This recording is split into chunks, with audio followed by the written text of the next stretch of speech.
Muy buenas tardes, profesor. Hoy hago entrega de mi trabajo sobre la unidad 2, continuidad de los seres vivos. Como primer tema tenemos reproducción. La reproducción se puede ramificar en dos grandes partes, la sexual y la asexual. En la sexual tenemos ventajas y desventajas, igual que en la asexual. La más grande ventaja de una reproducción sexual es que hay una descendencia variada, o sea, hace más probabilidad de adaptarse mejor a su entorno.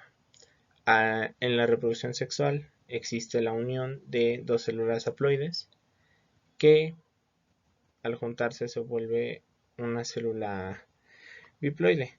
Esto nos indica que hay una combinación genética. Esa combinación genética puede traer variaciones con respecto a los progenitores, lo que hace al descendiente más apto para sobrevivir al entorno. Como varias de sus desventajas, tenemos que, por ejemplo, se requieren a dos progenitores. En la sexual ahora veremos que la mayoría de las veces solamente se requiere a uno y eso hace el proceso bastante más rápido. Debe pasar tiempo para que los progenitores se aparen. Así es, uno de los problemas es el tiempo que tarda en ocurrir esta reproducción. Y a veces, solo a veces, depende de agentes externos. En las plantas, por ejemplo, no existen dos progenitores como normalmente y por eso se necesita de alguien externo. Em, Esto lo explicaré a profundidad en las siguientes diapositivas. Um, la reproducción asexual. Una de las ventajas más grandes es que solamente se necesita un progenitor, o sea, hace que nos ahorramos tiempo y existe una reproducción más rápida, por lo mismo de que se ahorra el tiempo. Y no se requieren de recursos especiales. En la reproducción sexual, por ejemplo, los humanos tenemos que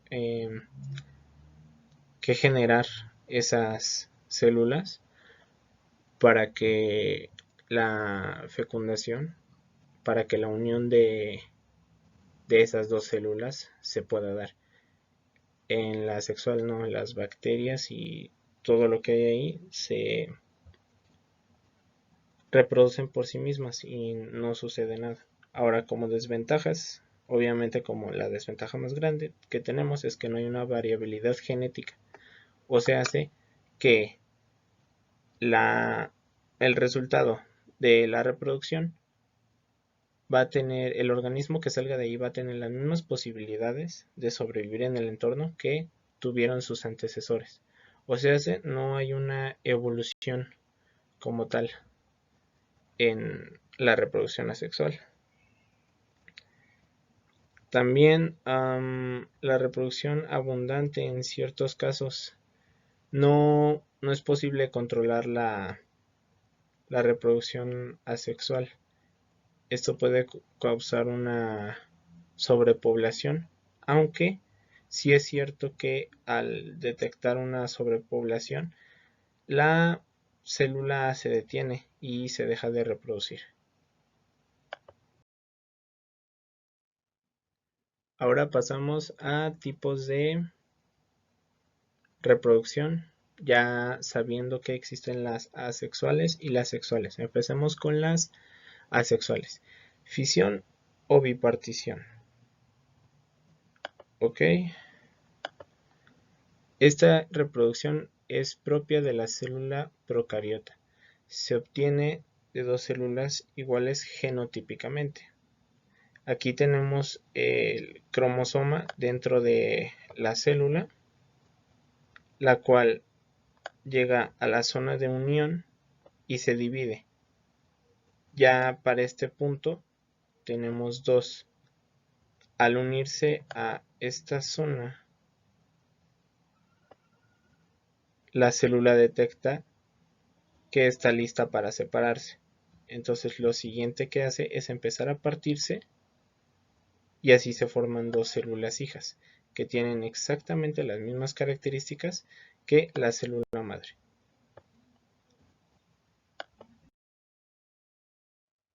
La siguiente es la esporulación. La esporulación es un método de reproducción muy común de, por ejemplo, los hongos. Lo que pasa aquí es que la célula en cuestión empieza con un solo núcleo. De este núcleo empiezan a separarse más núcleos. Al estar los núcleos separados, cada uno de estos toma un poco de todo este citoplasma, que es lo que es verde pero un poco más claro, y al tomar ese citoplasma pueden salir, y cada uno de estos núcleos con ese citoplasma van a poder, cargan el mismo material genético, cada uno es igual, idéntico a este inicial, y se les llama esporas. Gemación. Esta es muy característica de las levaduras, por ejemplo. Aquí se genera un pequeño abultamiento. Aquí siempre hay un núcleo. Aquí siempre hay un núcleo y este abultamiento se empieza a generar. Al momento que se empieza a generar, el núcleo empieza a dirigirse aquí. Una vez estando aquí, hay una parte del núcleo que se queda y otra se parte junto con el abultamiento. Entonces al momento de separarse, ya se tiene aquí un núcleo y aquí otro núcleo.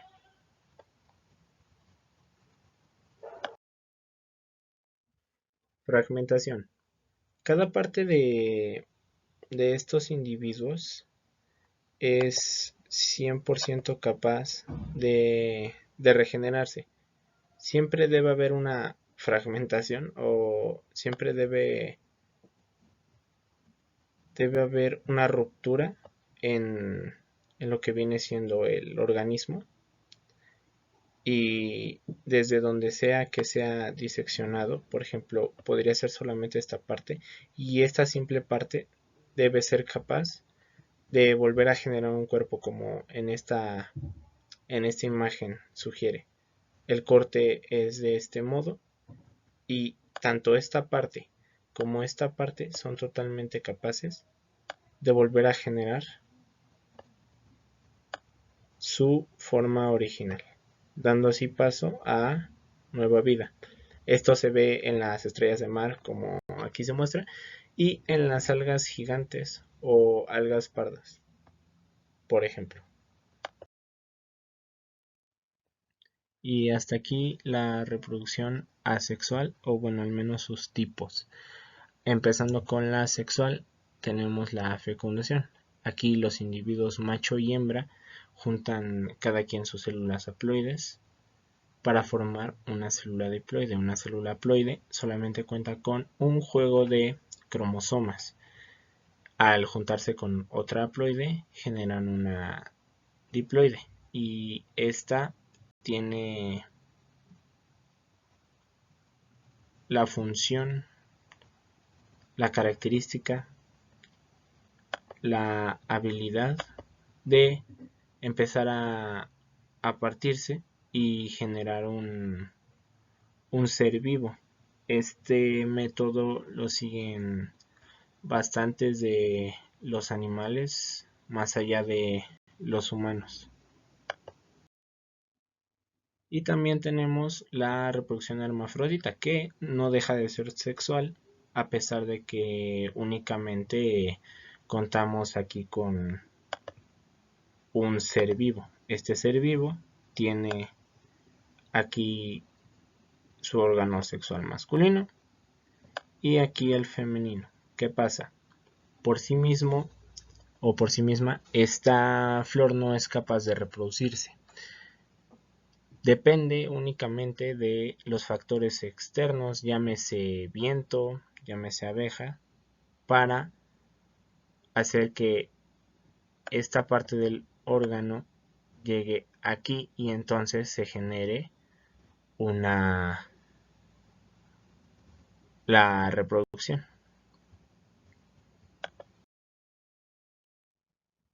Siguiendo con el temario, tenemos genética y voy a hacer mención de algunos conceptos básicos para poder entender lo siguiente. Empezando por el gen. El gen es la mínima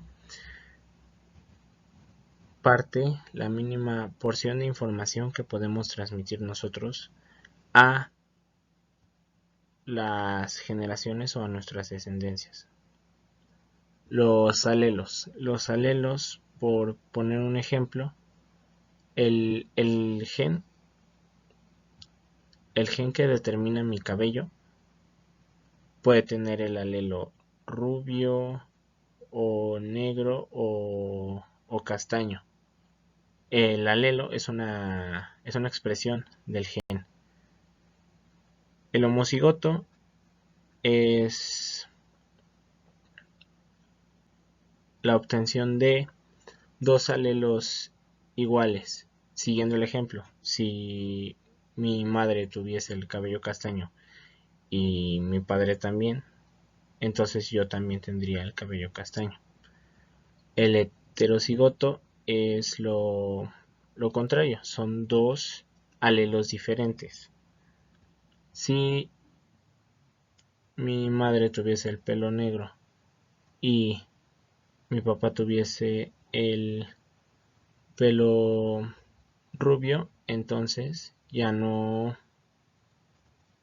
se cumpliría la regla del homocigoto. La dominancia. Esto pasa cuando un alelo predomina sobre el otro, el que se manifiesta y el que no.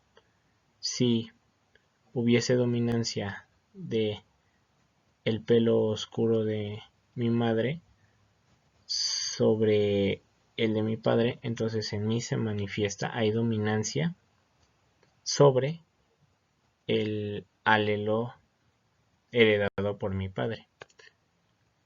Y después, herencia intermedia. La herencia intermedia se refiere a, siguiendo con el ejemplo, si mi padre tuviese el castaño y mi madre tuviese pelo oscuro, habría una... Y si dijera que fuese una herencia intermedia, entonces no sería ni oscuro ni castaño, no habría una dominancia. Habría una mezcla entre esos dos alelos. El genotipo es los genes que yo interiormente tengo por la mezcla de los dos genes de mis antecesores. El fenotipo es cómo actúa el genotipo ante mi entorno. Por ejemplo, si mi familia fuese gente robusta, pero en mi entorno vivo en la pobreza, pues tal vez yo no sea tan robusto como mis antecesores. Los genes independientes hacen referencia a genes que se encuentran en cromosomas distintos y al momento de la partición, la mitosis, cada uno va hacia algún lado y los genes hacia una parte distinta que el otro. Los genes ligados son exactamente lo contrario. Son dos que están muy juntos y que cuando llegue ese momento van a ir hacia un mismo organismo. Por último, los cromosomas son genética en forma de bastón, esta forma que siempre hemos visto, y no es más que cromatina condensada.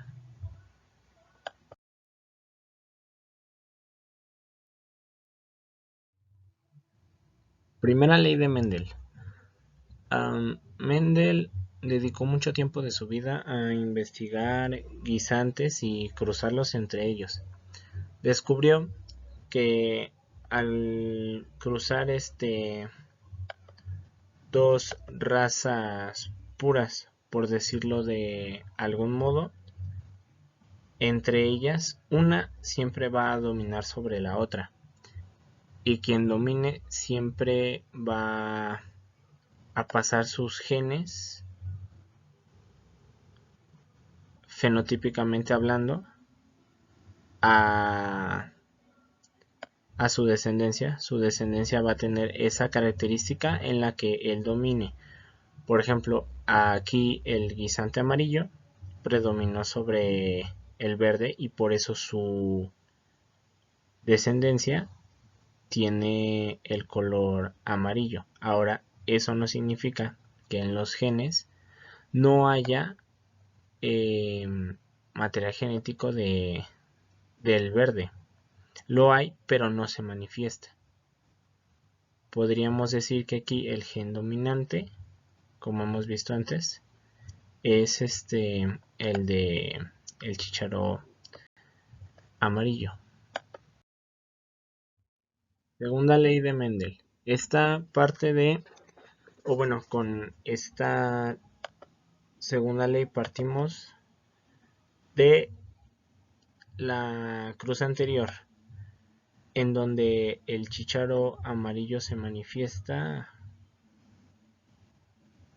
y tiene material genético verde, pero no se consigue apreciar, porque el que domina es el gen del chícharo amarillo. En este caso, si se cruzan dos híbridos que hayan salido del mismo cruce, en este caso lo equivalente a dos hermanos, hay una posibilidad de 3-1 de que se manifieste un chícharo verde, pero solamente en un 3-1. Tercera y última ley de Mendel. Existen rasgos que se obtienen de manera independiente uno del otro. Esa es la única ley de Mendel que nos habla de más de una característica. Nos afirma que una característica nunca afecta a la otra.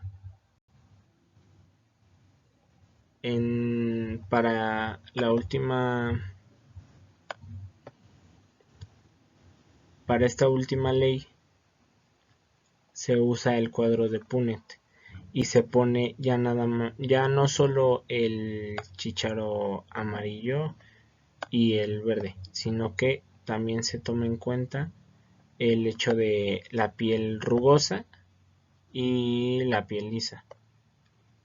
Entonces, al seguir siendo un cruce entre los descendientes de la segunda ley que hemos visto antes, tenemos su material genético aquí.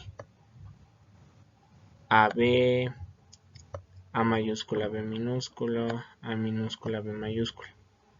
El cuadro nos dice que siempre primero hay que poner las mayúsculas y después las minúsculas, como aquí se ve.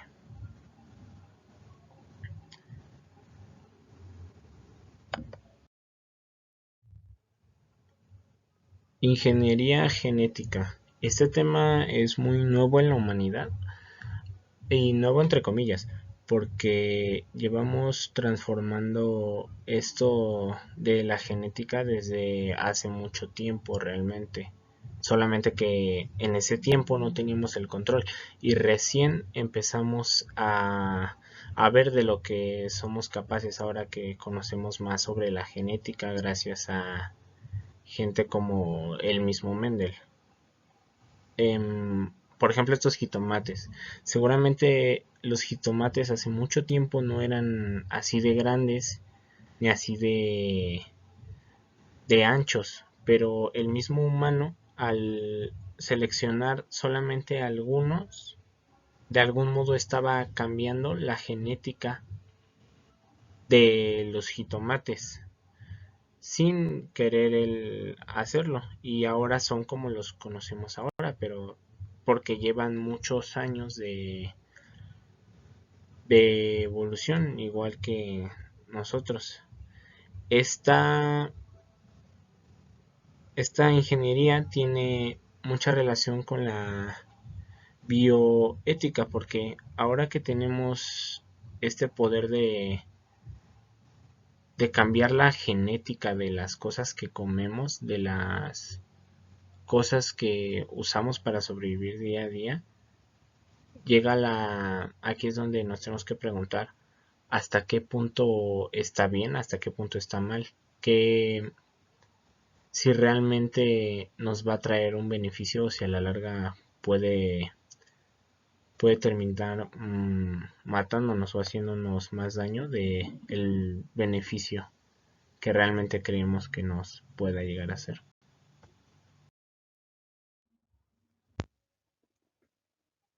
En la anatomía del órgano sexual masculino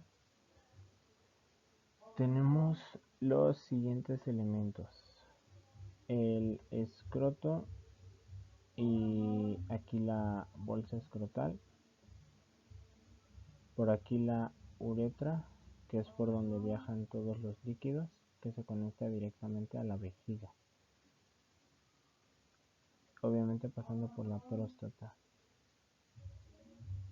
Dentro de la bolsa escrotal tenemos el escroto, el testículo, el epididimo y el conducto deferentes.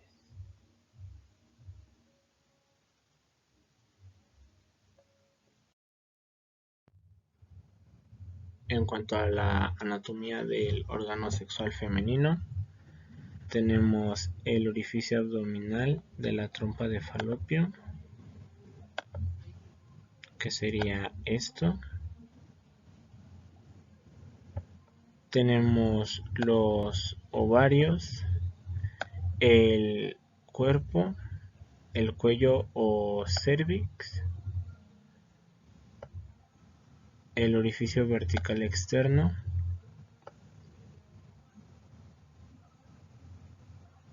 el fondo, el miometrio, el endometrio y el conducto endocervical. También están los órganos externos donde se encuentra la vulva, los labios menores y mayores. Ahora, prevención de ITS. Algunos de los consejos que pude encontrar o algunas de las formas para la prevención de estos es evitar cualquier contacto sexual. Este es el único método a la fecha que es 100% seguro y súper viable. El segundo es usar un preservativo para mantener relaciones.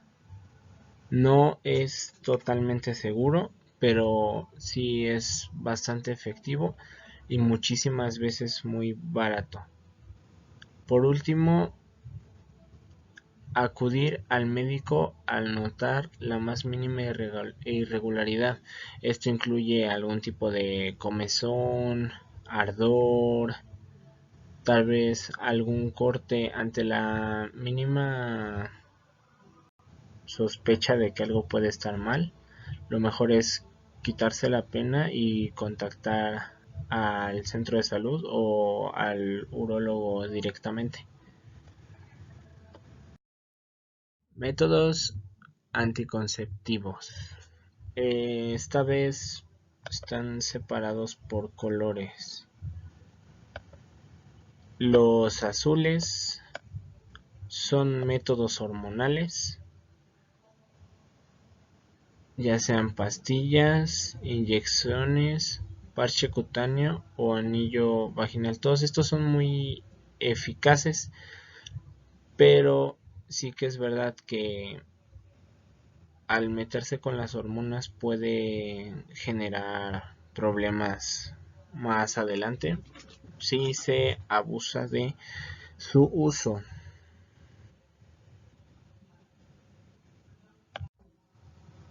Los métodos de color rojo son los métodos de barrera. Los preservativos, que los vimos hace un momento, no solamente son para prevenir los ITS, también son para uso de anticonceptivo. Diafragmas y esponjas también son opciones de barrera. Estas no representan un peligro como los anteriores a largo plazo. El método de calendario de fertilidad, hay que ser muy cuidadosos con esto y llevar muy bien el conteo de los días, ya que existe un calendario para las mujeres con el cual se sabe cuándo son fértiles, qué días son fértiles y qué días no. No es muy recomendable usar este método solo, pero sí acompañado de alguno de barrera, por ejemplo. Eso sí sería más seguro. Ahora, los morados son de esterilización. Puede haber una operación para volver a la mujer estéril. En el caso del hombre sería una vasectomía o una atadura de trompas también para la mujer, pero esto es si de verdad se está seguro que no se quieren tener hijos nunca, jamás. Por último están los de la píldora, los de emergencia. En este caso solamente está la píldora del día después, que es un día después de haber sostenido las relaciones, tomar unas de estas. Si es que antes no se han usado ni estos, ni estos y menos este. Y obviamente estos tampoco. Estos. Muchas gracias por su atención. La próxima fecha correspondiente entregaré los siguientes trabajos y espero que se encuentre bien.